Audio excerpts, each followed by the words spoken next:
So to believe means to accept or regard something as true. And today is the final week in our series, #Believe, where we're looking at the future that God is leading us into as a congregation. And we started this series by looking at spiritual leadership. And we said that a spiritual leader is someone who figures out what God's agenda is, and then they what? Move people onto that agenda. And we need to be a congregation that is led by spiritual leaders, but also is a congregation where every one of us is working to be a spiritual leader themselves. And I believe that can happen. In week 2, we looked at our mission statement. Now, mission is the purpose of the church, no matter what time in history they are found, no matter what their location. And Westcourt's mission is to be a God-seeking, Maggie knows it, a God-seeking community sharing the life and love of Jesus. And I believe that we can be a congregation faithful to the mission Jesus set out for us. Also during week 2, we began by giving you puzzle pieces, and we've continued to pass those out this week. These pieces are reminders to us that each of us has a part to play in the work that God has for us as a congregation. And so if you still have a piece, I know it's not quite finished yet, so find an usher, or maybe they're here at the basket. Feel free after church to come and put in another piece. We also introduced our resident artists, and Marcia and Joy are over there this week finishing up their pieces. Feel free to stop by and talk with them and ask them about how they are artistically representing our mission and vision. Their finished pieces will be displayed in the hallway, and it will be a visual reminder to us of who God has called us to be and what he's called us to do. And then last week we began to look at our vision statement. Now, vision is the specific work that God has for West Court in this specific location at this specific time in history. And vision is something that will differ from congregation to congregation, and will even differ for us as West Court from decade to decade. We focused last week on the phrases engaging West Flint, which means we're approaching, seeing, and acting on behalf of the community within a 1-mile radius of our church building. And we also looked at the word together, which means that our congregation must move with one another, as well as working in partnership with other community organizations. And I believe that we can be a congregation who engages the community and who does it together. To believe is to accept or regard something as true. And I believe that God is at work, that God isn't done here, that God isn't done with us, that God isn't done with Flint. Do you believe that? Do you accept it as true? If we are to be a congregation faithful to fulfilling our vision, we must believe. And so today we're looking at the remaining 2 phrases of our vision statement, bringing hope and living better stories. Those are bolded on your sermon notes this morning. And I want to read the same narrative that we read last week, because I think that this Jesus story speaks well to every aspect of our vision. And so we're going to be looking again at Luke chapter 7, verses 11 through 17. And I'll be reading from the Message paraphrase. Luke chapter 7, verses 11 through 17. Not long after that, Jesus went to the village Nain. His disciples were with him, along with quite a large crowd. And as they approached the village gate, they met a funeral procession. A woman's only son was being carried out for burial, and the mother was a widow. When Jesus saw her, his heart broke, and he said to her, "Don't cry." And then he went over and he touched the coffin. The pallbearer stopped, and he said, "Young man, I tell you, get up." The dead son sat up and began talking, and Jesus presented him to his mother. They all realized they were in a place of holy mystery, that God was at work among them. They were quietly worshipful and then noisily grateful, calling out among themselves, "God is back! And he's looking to the needs of his people." And the news of Jesus spread all through the country. So let's start with the phrase, bringing hope. To bring means to come with, to carry, or to cause to exist or occur. And so this word bringing is a proactive verb. It's an action word that indicates a movement toward. And it reinforces the idea of engagement that we talked about last week, where one draws near when they engage or one comes close.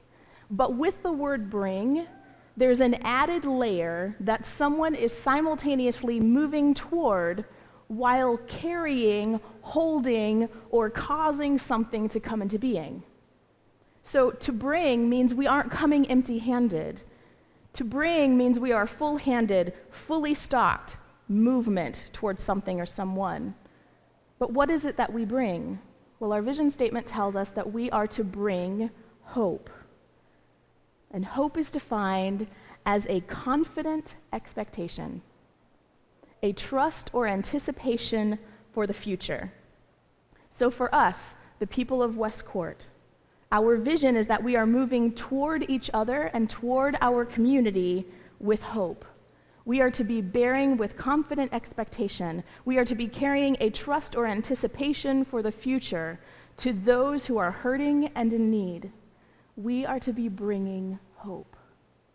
And in the scripture passage, we see how Jesus engaged his surroundings.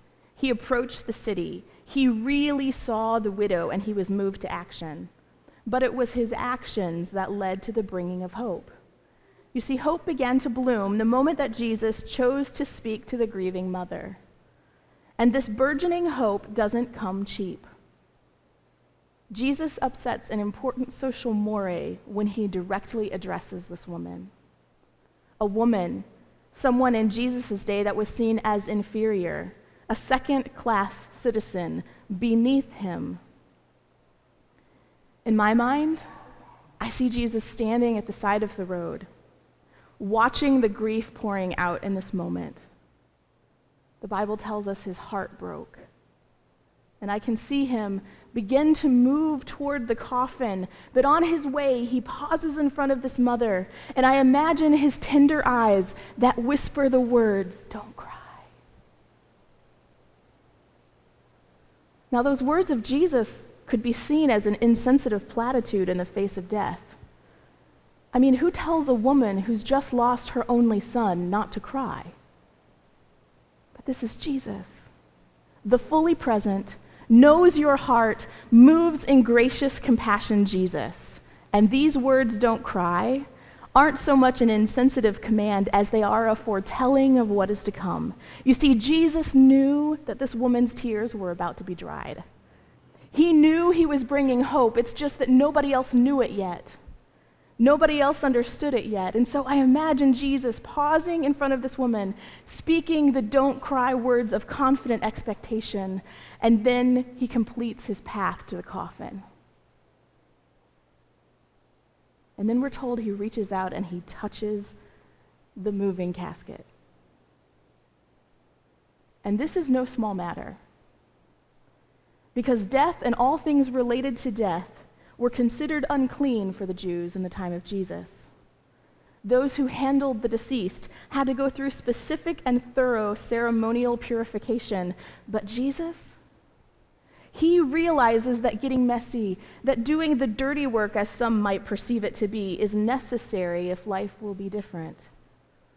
And so he risks his right standing among the righteous Jews so that he can bring hope to this woman. And it would be easy for me to sit here and nod my head with satisfaction, knowing that Jesus took risks in order to get hope to where this woman was. And then I remember part of our mission statement is to share in the life of Jesus. And that means we have to live like he did. And then the dots begin to connect in my mind, and I realized that to be Jesus' disciple, you and I are called to risk too. We are called to risk for the sake of another. We are called to risk for the sake of someone who is without hope. We are called to risk for the sake of one who no longer expects a better day, who no longer believes for a different outcome, who has stopped looking for a new beginning. You see, our vision is not simply to engage West Flint, but it's also to bring hope, to carry confident expectation to those who have given up, to those who have lost out, to those who have been washed up, and to those who have been let down. And you know how hope is stirred? When a need gets met. And one of the ways we bring hope is to meet needs. Physical, relational, and spiritual needs. For those in this room and for those outside of our walls, we are bringing hope by meeting needs. You see, our desire to bring hope is why we continue to fund the food pantry. Because every Friday, families show up at the east entrance who have a physical need that needs to be met. Men and women who are worrying about how their children will be fed. Just this last week, Kim was on the phone making arrangements with a woman for a food pickup. And she's sandwiched between caring for an adult son in her home and also for an aging father with Alzheimer's. And they had no food in the house.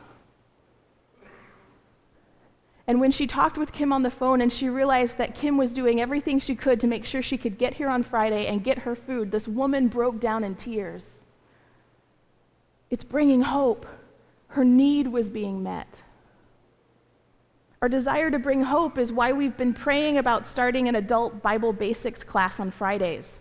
And this class would run concurrently with our intersection program. And we have people ready to learn more about the Bible, ready to know more about Jesus. It's a spiritual need.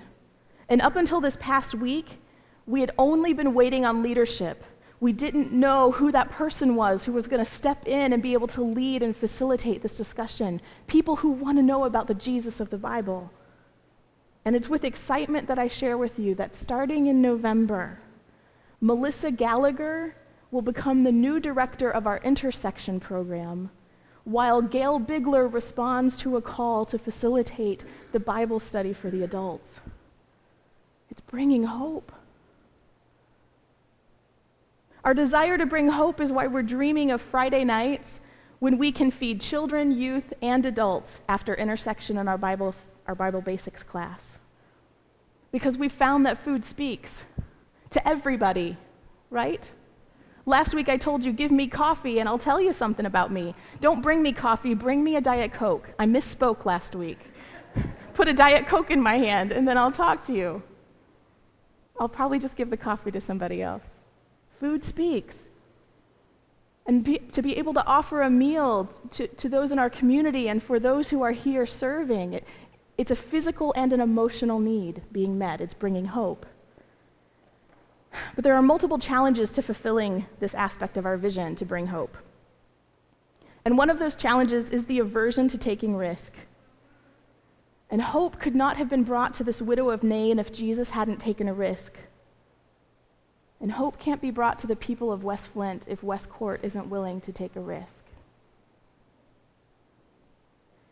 There's another challenge to the fulfillment of this aspect of our vision.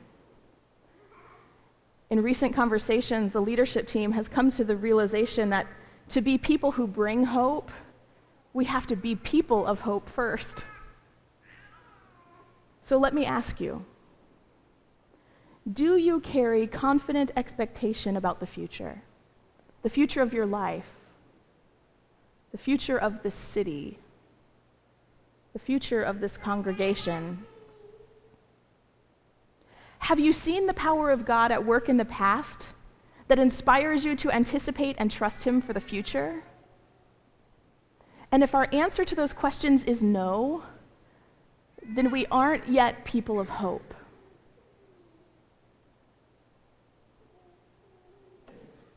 Remember our flashlights? If you don't have a flashlight, we'll make sure one of the ushers is standing at the door in the back. Afterwards, you can get one. What is it we think of when we see our flashlights? God, I trust you. You know how trust makes itself known? In hope. Trust makes itself known in hope. Because hope is about the ability to trust God with an uncertain tomorrow in the face of present need. Just thinking, how appropriate is that, Marcia, for Brandon and Jamie? Trusting God with an uncertain tomorrow in the face of a present need. It's the confident expectation that the God who knows us best and loves us most is cooperating with us to give us what we need when we need it.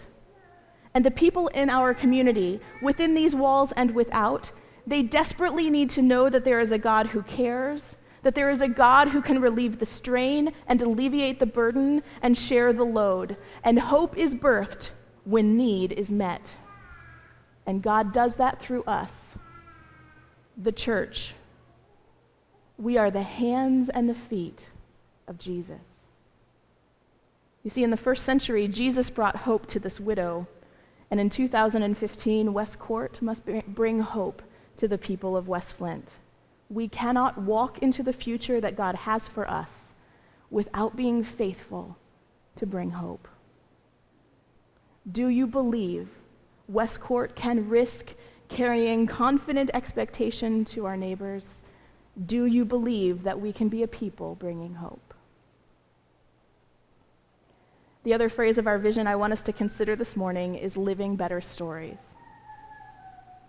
Living better stories. What if I told you that God is telling a story?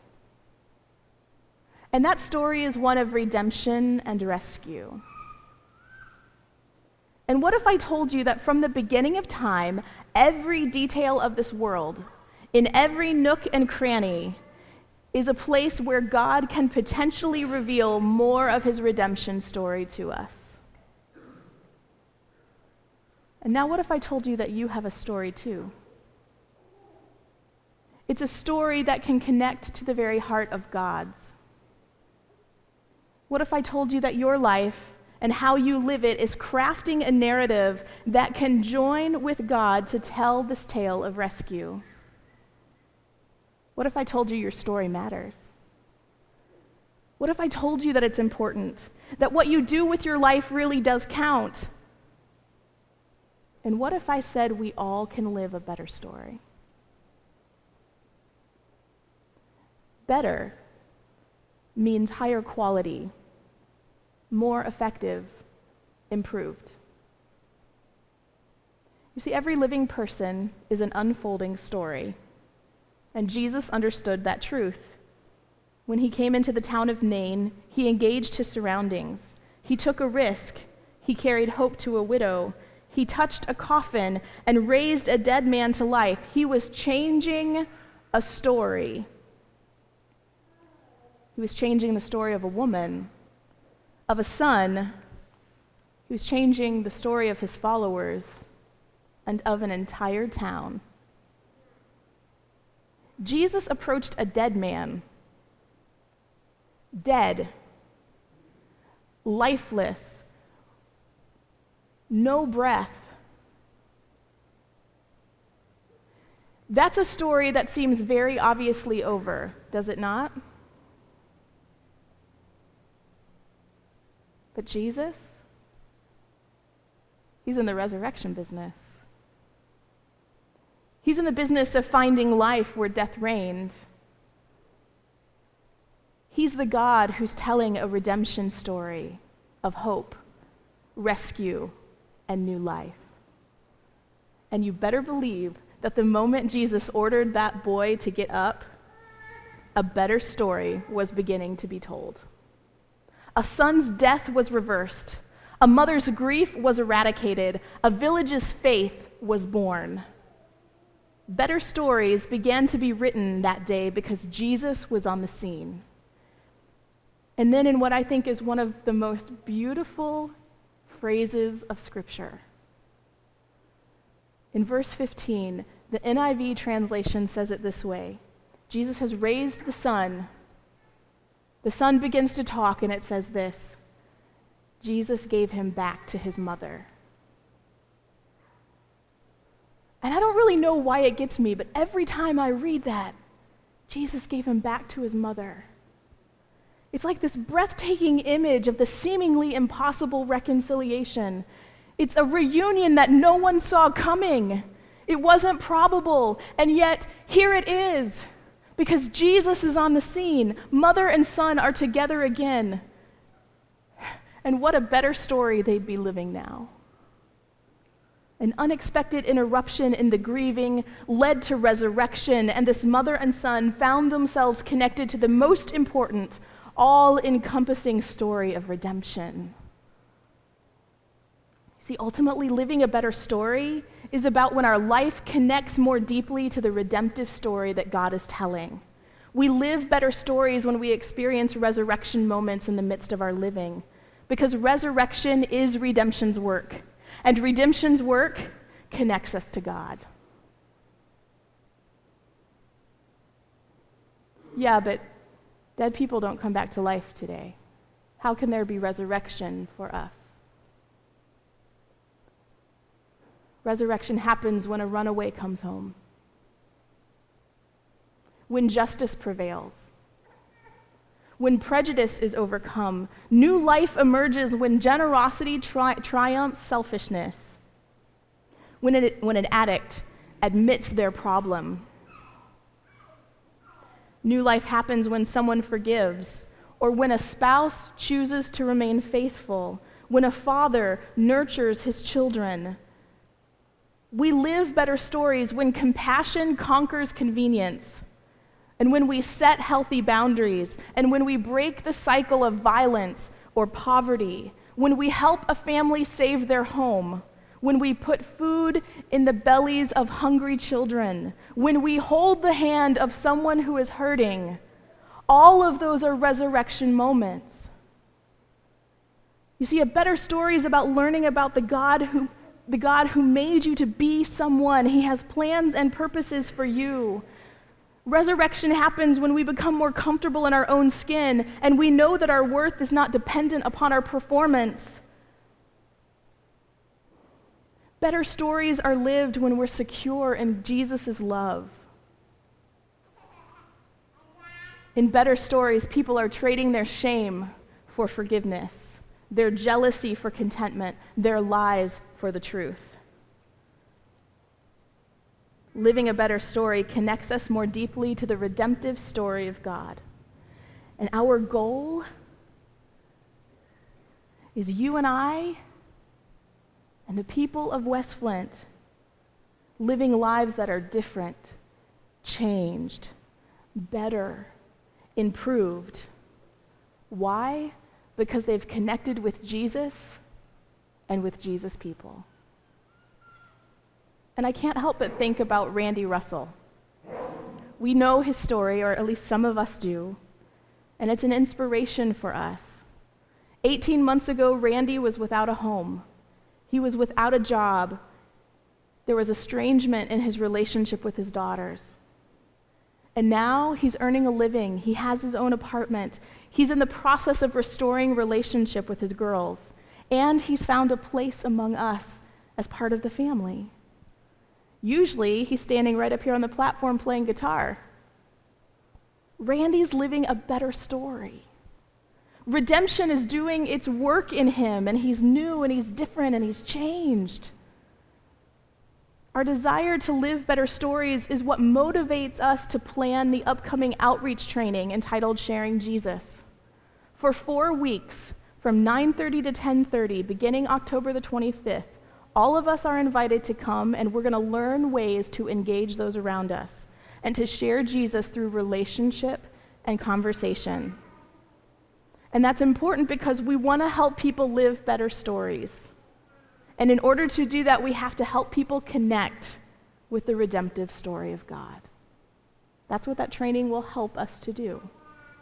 Our desire to live better stories is why our intersection program places such a high value on building relationship with the children and the youth who come through our doors. Harvard University did a study, and they found that children who have lived in extreme poverty over an extended period of time, that has the same effects on the brain as post-traumatic stress disorder. So extreme poverty over an extended period of time has the same effects on the brain as PTSD. But you know what else they discovered? Eli's excited. One of the things that fights that, overcomes it, is something called resilience. And Harvard University found that resilience can actually be taught. There's actually a science to resilience, something that can help to overcome the trauma that goes along with extreme poverty over extended periods of time. And they said that one of the ways that resilience is taught is through consistent, constant, supportive adults in the life of a child.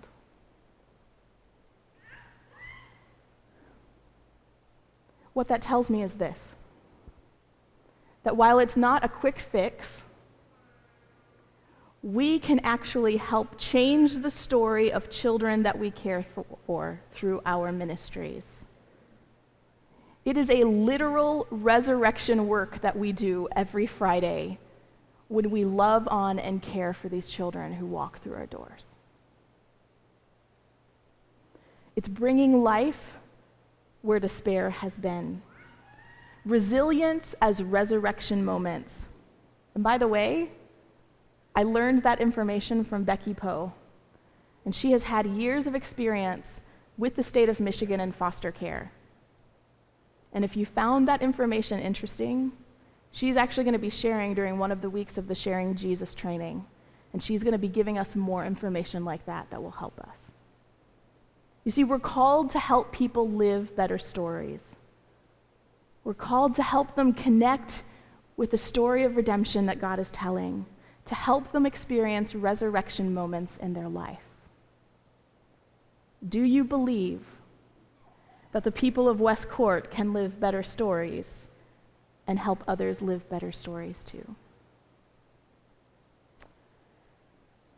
You see, mission and vision are all about intention.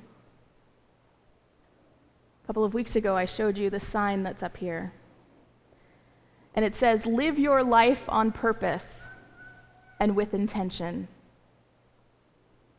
You see, we won't get where God wants us to be by accident. We cannot be God seekers, radical disciples, bearers of his love, without doing it on purpose. We won't naturally engage West Flint or carry confident expectation or invest in another so they might live a better story unless we determine to do so. And as a body, we have a collective life that we are to live on purpose. And we must choose to do that with intention. Bishop Timothy Clark, who's a senior pastor at one of our Church of God congregations in Columbus, Ohio, said this quote this past week at a leadership training he was doing. He said, "The average Christian thinks that they are called to the church, but the church is called to the world." And that's why we work to articulate, understand, and live according to mission and vision, because it defines who we are and what we do. West Court exists to be a God-seeking community sharing the life and love of Jesus. And we are here in this place at this time to engage West Flint, to bring hope, to live better stories together. And you know what happens when people are faithful to the tasks that God has given them? It changes the landscape of a community. Do you remember the response of the people of Nain at the end of the Luke 7 passage? Let me read again to you verses 16 and 17.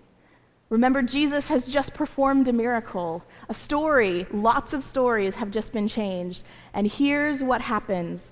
They all realized they were in a place of holy mystery, that God was at work among them. They were quietly worshipful, and then noisily grateful, calling out among themselves, "God is back! And he's looking to the needs of his people." And the news of Jesus spread all through the country. You see, those who witnessed the miracle recognized the presence of God among them. They acknowledged God. They couldn't deny Jesus. And while raising a dead man is most certainly a supernatural miracle, don't think for a minute that miracles don't happen. They do. Anytime we see a resurrection moment in our lives, it's a miracle. Anytime that life wins and redemption story is told, it's a miracle. Grief was redeemed that day in Nain, and the people knew that it was God who did it. They knew that God had been among them. And I know what some might say. If I'm honest, I've had days I've said it myself. Miracles don't happen here. Not in the 48503 zip code. In a place where the lead levels in the water are too high, and crime is present, and single moms are struggling, and families are hungry, surely it seems highly unlikely, increasingly improbable, or just downright impossible that God could show up here. But if we are faithful to the task that he has set before us, even here in the city of Flint, is it possible that we might find a town that unmistakably sees the evidence of God? Maybe God's indelible fingerprints will be seen through us and through our faithfulness. Maybe Jesus will show up in you and me. Maybe, just maybe Flint could say, God is back, and he's looking to the needs of his people. Do you believe?